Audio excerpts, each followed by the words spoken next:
कुछ दिनों से गांव में मूसलाधार बारिश हो रही थी, जबकि यह फसलों की कटाई का समय था। पर कुछ दिन पहले सब कुछ ठीक था। फसलों की कटाई का समय आ गया था और सब कुछ ठीक ठाक चल रहा था।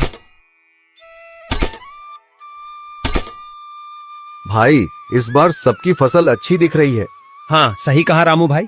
मैं इस बार फसल बेचकर साहूकार का सारा कर्ज चुका दूंगा। हाँ, मैं भी घर की मरम्मत करूंगा। चलो मिलते हैं कल।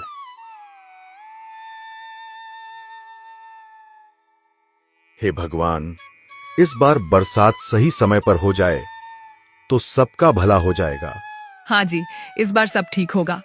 ठीक है, ऐसा ही हो। अचानक आसमान पर काले बादल छा जाते हैं, बिजली कड़कती है, भारी बारिश होती है। ये बारिश तो रुक ही नहीं रही। अब क्या होगा? हम तो बर्बाद हो जाएंगे। भगवान पर भरोसा रखिए, सब ठीक होगा। लेकिन बारिश नहीं रुकती और सारी फसलें बर्बाद हो जाती हैं। खेतों में सिर्फ पानी ही पानी रह जाता है और किसानों की सारी मेहनत मिट्टी में मिल जाती है। रामू की भी सारी फसल खराब हो जाती है। वो खेत के बीच खड़ा होकर टूटे मन से कहता है, हे भगवान, इस बार तो हमारी सारी उम्मीदें डूब गईं। अब साहूकार का कर्ज कैसे चुकाऊंगा? बर्बादी के बाद भी कर्ज तो कर्ज ही था। साहूकार ने अपना हिसाब मांगा। रामू, कर्ज लौटाओ वरना तुम्हारी जमीन मेरी। साहूकार जी, फसल बर्बाद हो गई है, थोड़ा समय दीजिए। 2 दिन का समय देता हूँ। अगर पैसे नहीं लौट आए तो तुम्हारी जमीन मेरी। रामू बेबस था। उसने बहुत मिन्नतें की, लेकिन साहूकार नहीं माना।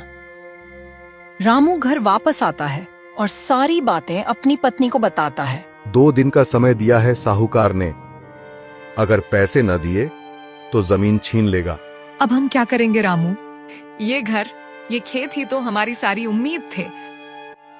रामू चुपचाप बैठ जाता है। उसकी आंखों में आंसू छलक आते हैं। 2 दिन बीत जाते हैं और पैसों का इंतजाम नहीं हो पाता। मजबूर होकर रामू अपनी जमीन साहूकार को दे देता है। अब ये जमीन मेरी हुई। देख लिया, कर्ज न चुका पाए तो क्या होता है। रामू चुपचाप वहां से चला जाता है। उसके कदम भारी हो चुके हैं, आंखों में आंसू हैं और दिल पर बोझ।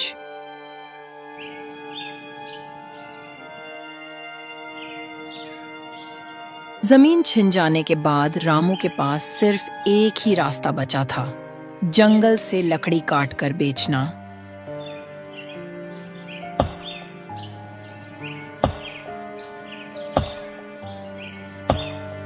रामू रोज लकड़ियां काटता और उन्हें घर ले जाता।